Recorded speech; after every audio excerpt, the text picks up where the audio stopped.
Okay, everyone, thank you for joining us today for this webinar of how to cast a wider net and get some quick wins for this peak season that's really starting now. And the focus for today is about App Store optimization, Shopify ads, and Google ads. So let's begin.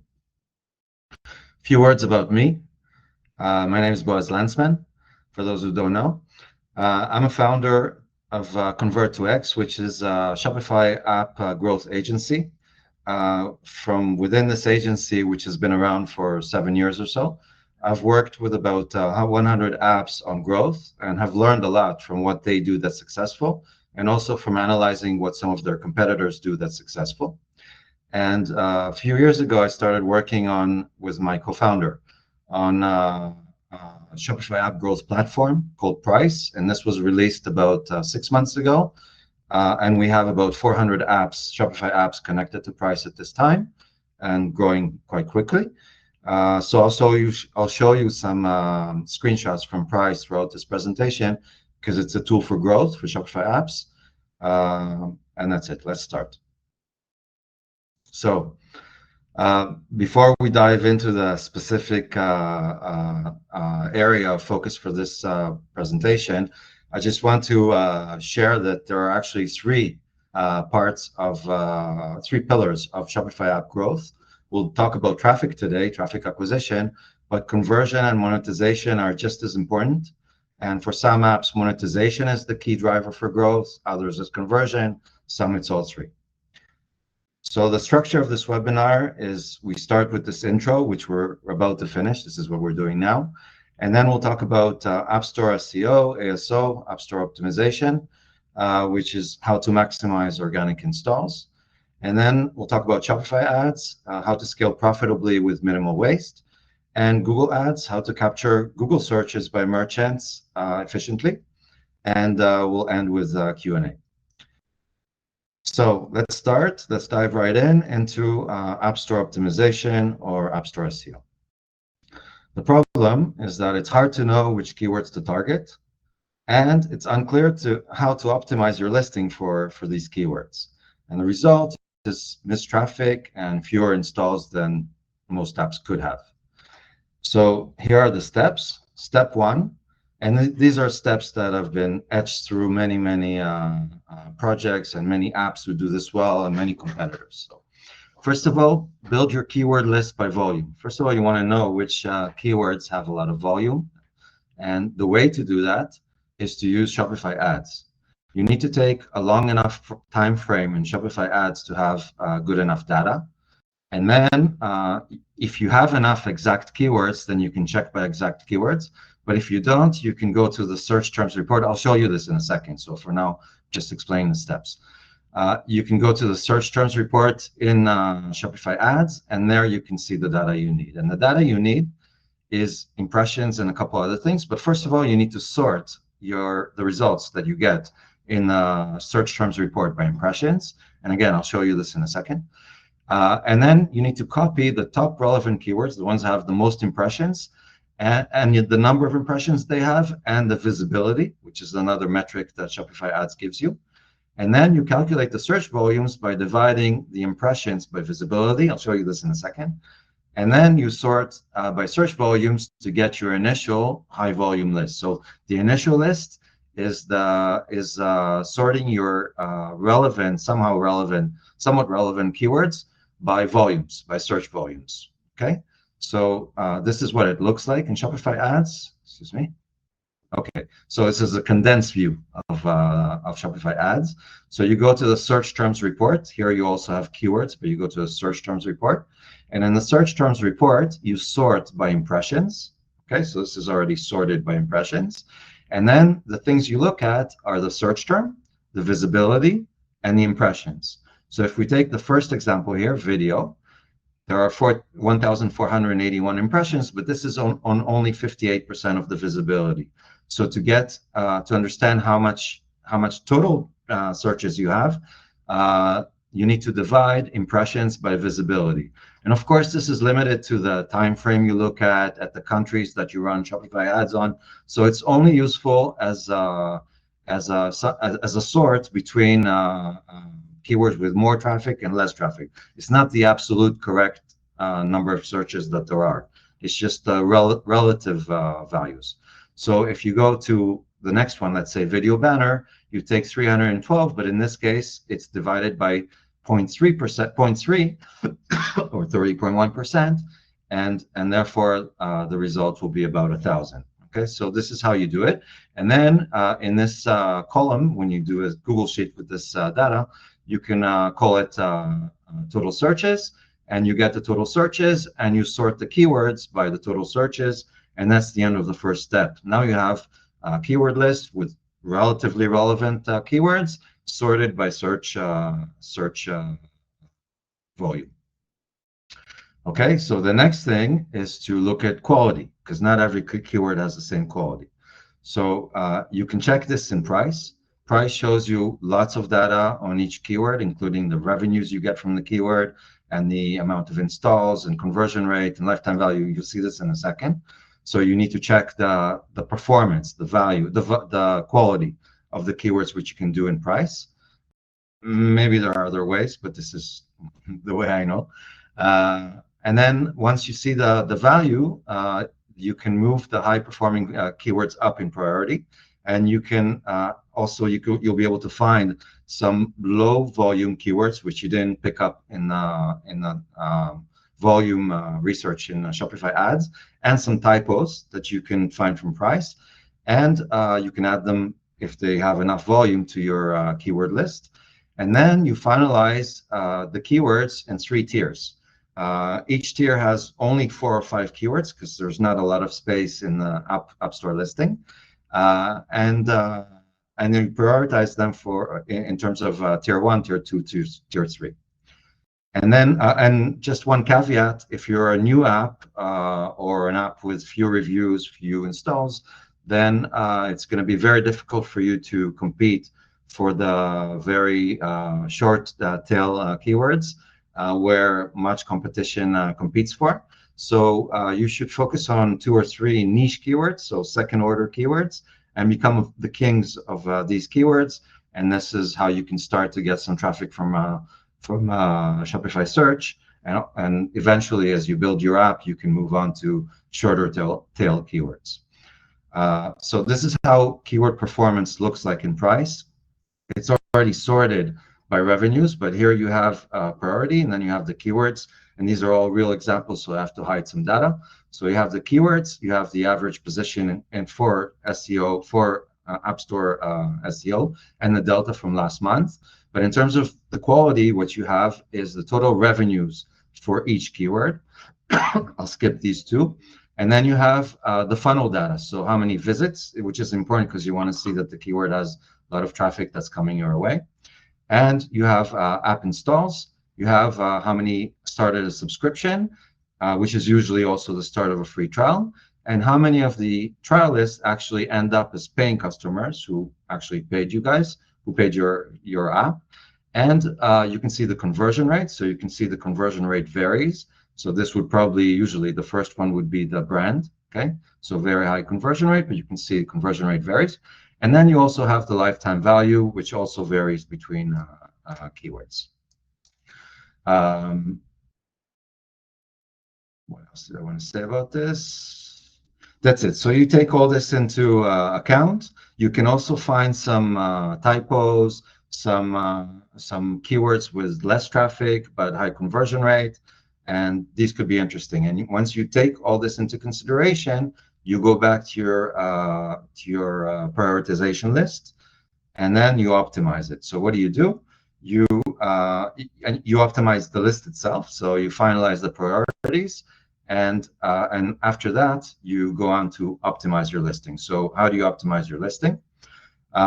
You rewrite the copy and you place the keywords by priority in the right places. So the top priority keywords should appear in the name, which is 30 characters, subtitle, and intro, or intro, not in all 3 for all keywords because you don't have space. But these are the places with the highest priority. Name is number 1, subtitle number 2, and intro number 3.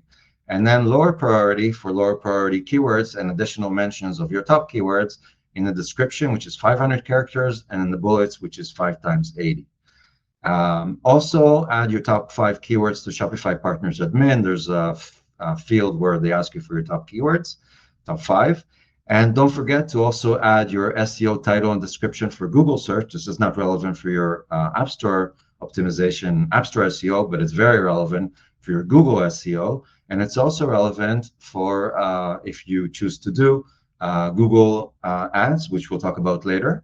And one thing to think about when you do your SEO title and description, this is true for everything here, you can't use the word Shopify.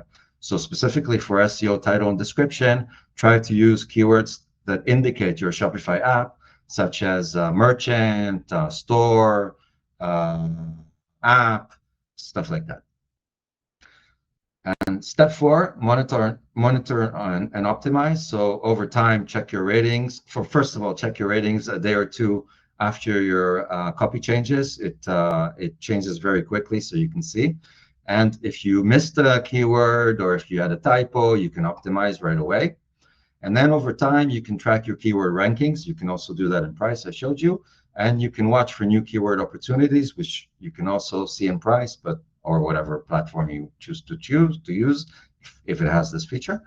Over time and periodically, you can also update your listings as you find new keywords, as you see keywords perform better than you thought, less than you thought, as you have new data. So let's see a real result of an app that used this exact process. This is an app that made the change on June 29th of this year. So in May, in terms of App Store visits, it had around 240 from Shopify Search, which is Shopify Organic. And then in June, it had a little bit more, 240 something. And then June 29th was the change. And then in terms of App Store visitors, the very next month, they were up 45%, 357. So 45% in terms of just traffic in 1 month. But traffic is not what we're after. We're ultimately after paying customers, but as a proxy, let's use installs. So if we look at installs, their installs grew, and you can see this here, Shopify Search installs, by 69% in July over June. And this is because A, they grew in general their traffic, but B, specifically, they focused on their highest performing keywords, and this is what drove their install growth. So in 1 month, 69%, and you can do the same. Shopify Ads, let's move on. The challenge in Shopify Ads is that ad costs are rising fast because everybody uses Shopify Ads, and that puts everyone's ROI under pressure. And everyone competes in general for Shopify Ads, but specifically for the same short tail keywords where it gets very crowded and very expensive. And also campaigns tend to waste a lot on poor matches on the wrong keywords. So how do you make it work? Step 1, you structure the campaigns for success. What does that mean? You use both exact and broad match types together in your campaigns.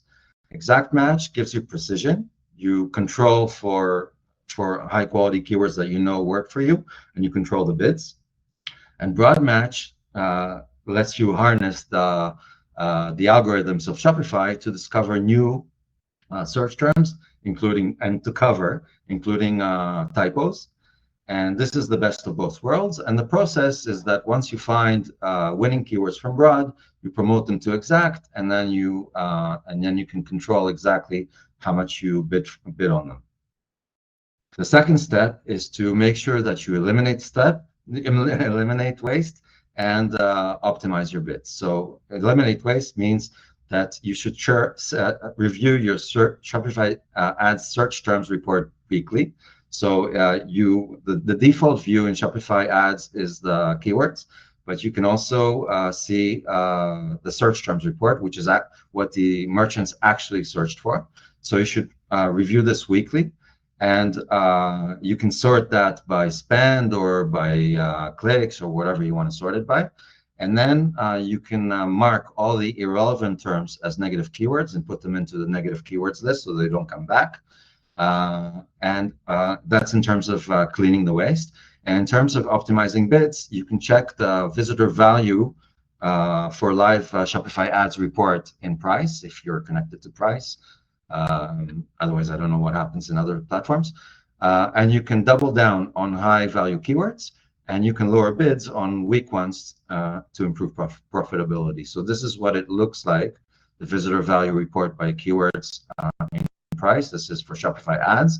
So here you have the Shopify ads list. Here you have the position for Shopify ads and the delta.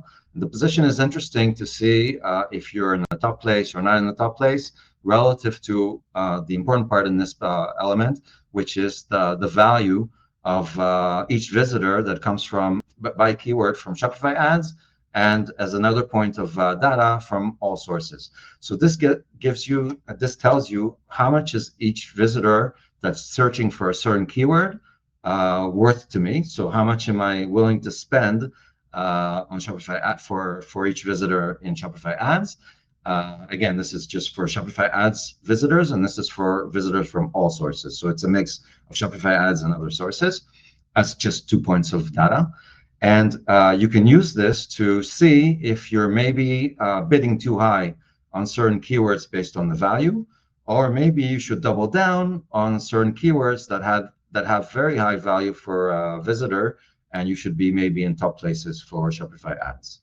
Okay, so this is how you can use Prys to optimize your bids. Step 3, expand your keyword list. You always want to have new keywords that perform for you.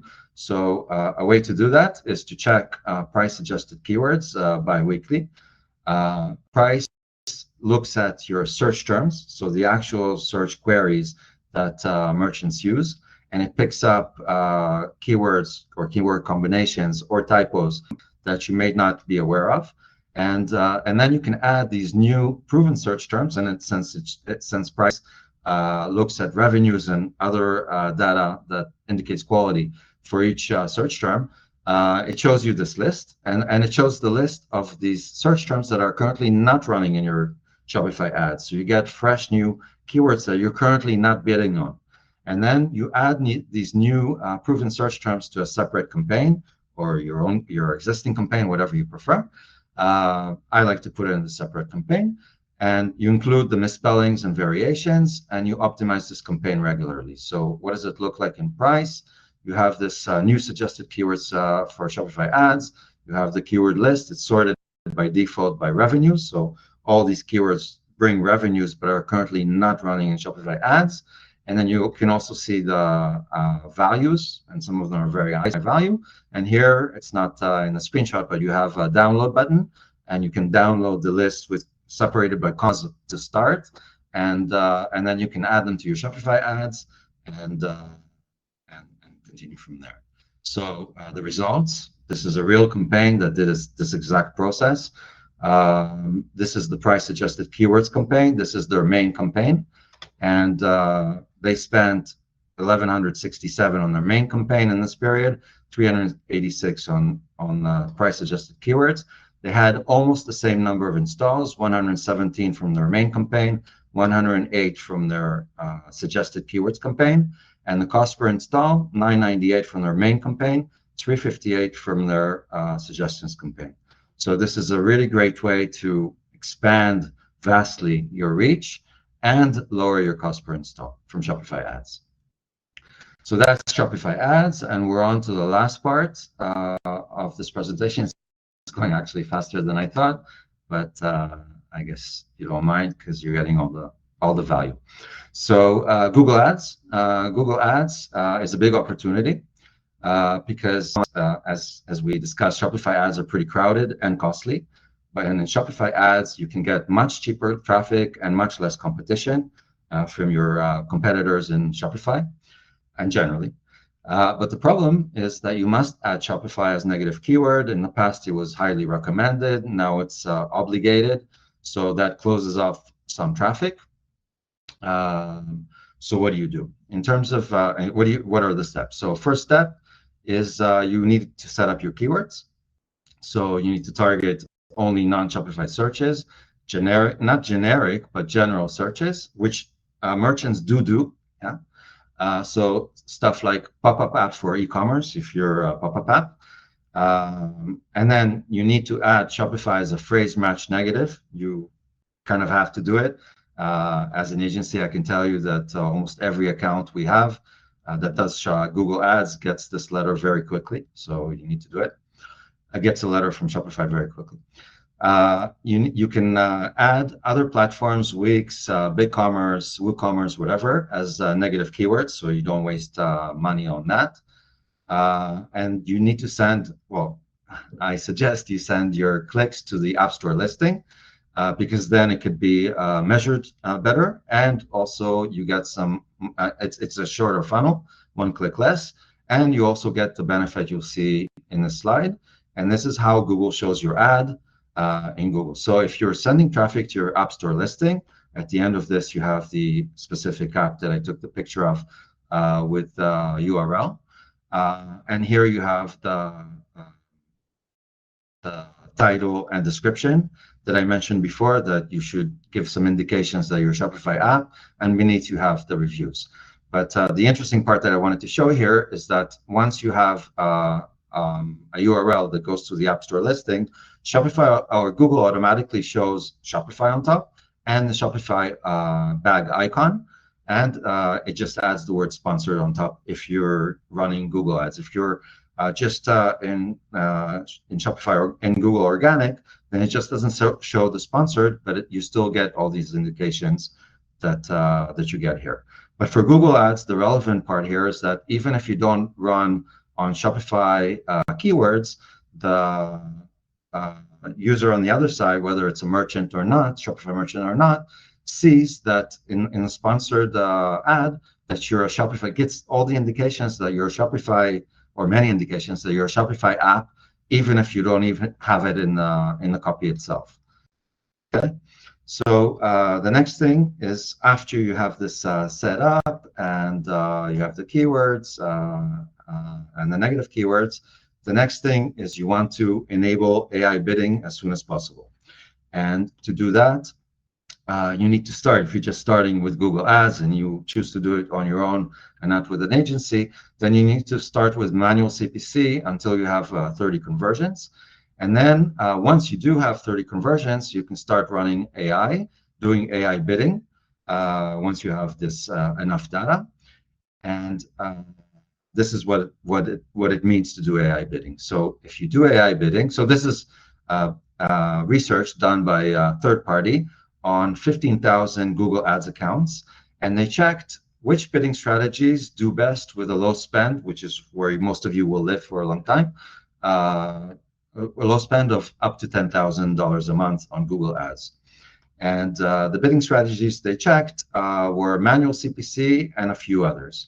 And the relevant part to look at here, and remember, each of these rows is thousands of accounts, so you can trust this data.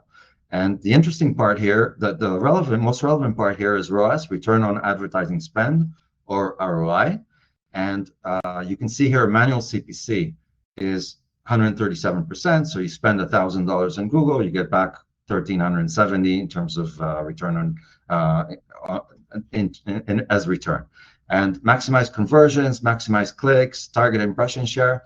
These gave similar results, but one thing that blew everything off the charts is maximize conversion value with a ROAS of 575%. So thousands of accounts on average that use this, on average, for every $1,000 they spend on Google Ads, they got back $5,750 back on every 1,000.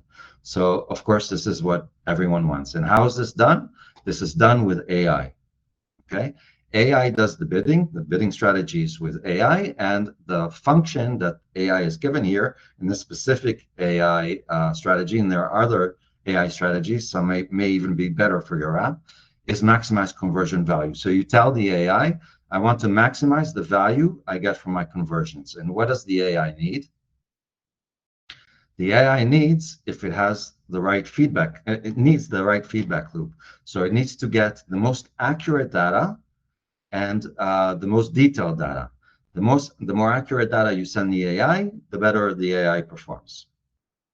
And what Prys does as the functionality in the middle is it sends deep funnel events, so lots of events, lots of data, installs, subscriptions, and revenues, not visits or clicks, because that's too early in the funnel, but the deep funnel events, the actual app installs, the subscriptions, which is usually when the merchant starts the trial, and the actual paying customers when they finish the trial and eventually pay and not disappear.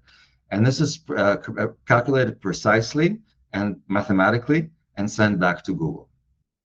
So this is how it looks like. You can choose if you work with Prys or choose to work with Prys in the future. You can choose which events you send, and of course, by default, you should send all events that Prys enables, which is install, subscribe, and paying customers. Prys automatically calculates the value of each of these events. You can choose to send customer events or average values, but the best is to send the exact value for each keyword, because keywords don't behave the same. So for the most valuable keywords, you'll send higher values. From the less valuable, you'll send lower values, and this will feed the feedback loop of the AI, and the AI will learn from this when to double down, when to not double down, when to bid high, when to chase the merchant across searches. This feeds the AI. So that's about that. And the next thing is, once you have this running, the next thing is to do ongoing optimization. So every week you should look at negative keywords, because you'll get a lot of wrong searches, and you need to continuously clean up until you reach a certain period, a few months into it, where you'll have much fewer negative keywords. But anyway, to start, you should definitely do it at least weekly. And you can use Prys in the same way as I showed you for Shopify ads, to get new ad suggestions for Google ads, and also Google itself suggests new keyword suggestions. And you can also test other AI campaigns, because it's not just about one campaign. Google has a lot of AI campaigns, and they work differently for different apps. So AI Max, PMax, and other names that they have. And you can track your return on advertising spend, or ROI, directly in Google Ads if you make the connection through Prys. And it looks like this. So here you can see a real campaign. This is their main search. This is for August data. This is their main search campaign. This is one of the experiments that they're running now. One of the experiments, doesn't matter. So this is their spend. These are the conversions that it counts from Prys conversion value reporting.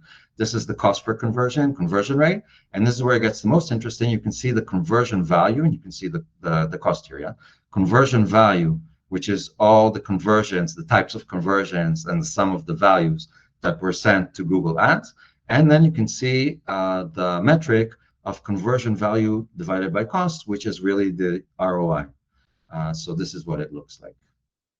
So that's it for Google Ads, and that's it for all. Let's just recap quickly, and then we'll go to Q&A, and actually we're pretty much on time. So for App Store optimization, prioritize keywords by volume and by quality. Not enough volume. Volume is not enough. Quality is not enough. You should look at both. And optimize your listings by keyword priority. And then also I should add, optimize over time as you see changes, as you see new opportunities. For Shopify ads, use broad and exact when you set up. Eliminate waste if you're using broad with negative keywords. Bid based on value. You can see values in Prys. And expand reach with Prys keyword suggestions, which are based on the actual search terms that merchants use. For Google Ads, enable Google Ads AI as soon as you can. Close the feedback loop with precise conversion values that you can get from Prys. So that's it for the presentation. I offer to all of you to book a free growth session with me, whether you use Prys or not, whether you use my agency's Convert2X or not. I've had many sessions with many app developers, and I'm always happy to help. So here you have my email and the URL, and I'll send this to you after the presentation. So in case you want to set up, I'll be happy to help. Also, if you're not connected to Prys, this is a link, and I'll send you this in the email that goes afterwards. to connect you up to Prys. And now we can start 10-minute Q&A. So I'll be taking questions. So please send your questions to the Q&A. And I'll be looking at questions. So let's take the questions in the order I see them. So first question I see with Sidekick, and if you have questions that you just now have, then please add them to the Q&A. You can see that within your view somewhere. So with Sidekick, first question, with Sidekick, do you think Shopify apps, marketplace, and Shopify ads will lose most of the traffic? Sorry, I don't know. I don't know what, I don't know. Sorry, I don't know how to answer that. Next one. How do you define the value per keyword for Google Ads? So the way we calculate value per keyword is we start by, or we, I mean Prys. Prys starts by calculating the lifetime value, and the lifetime value is calculated by measuring the ARPU, the average revenue per user, per paying user, for each keyword. So if you have 50 paying customers from a certain keyword, Prys measures the average revenue you get from each of these 50, and it also measures the average churn you get from these 50 over a period of, let's say, a year. And then it takes the ARPU divided by churn to calculate the lifetime value. And how does Prys go from that to calculate visitor value and event values? So the way to do it is to do the conversion rate for each of the events, including just visitor to paying customer, and from this and multiply this conversion rate by the lifetime value. So for instance, if the lifetime value is $1,000 and 1 in 100 visitors becomes a paying customer, the value of each paying customer is 1/100th of a paying customer, which makes $10 per visitor for the keyword. So that's that. I hope that answers the question. Super helpful. How do you ensure conversion tracking on Google Ads if you run it to App Store listing page? This is the technology that Prys has, and this is what Prys does. So how do you find the next one? How to find high performance keywords for Shopify ads. So I spoke about how Prys does it. I've been using Prys for a long time, since it was, of course, in beta. So I don't know what else is out there. I'm sorry. But Prys tells you, because it looks at search terms and it tracks everything up to paying customers, up to payments. So it shows you the high quality search terms, which move upwards in terms of the visibility. Okay, that's all the questions we have. If there's any last questions, I'll take them. Oh, there's one more. How to leverage ads in categories with low number of impressions. So you're limited by the number of impressions. There's not much you can do. If there's low number of impressions, it means there's a low number of searches. So if you're in such a category, the best you can do is be towards the top if you have the model to return the ad spend. Not much more you can do about that. Okay, so that's it. That's the last question. Thank you all for attending and for staying. For those that stayed until now, thank you for staying. I'll be sending you a recording once I do some editing and just send the exact stuff that's relevant.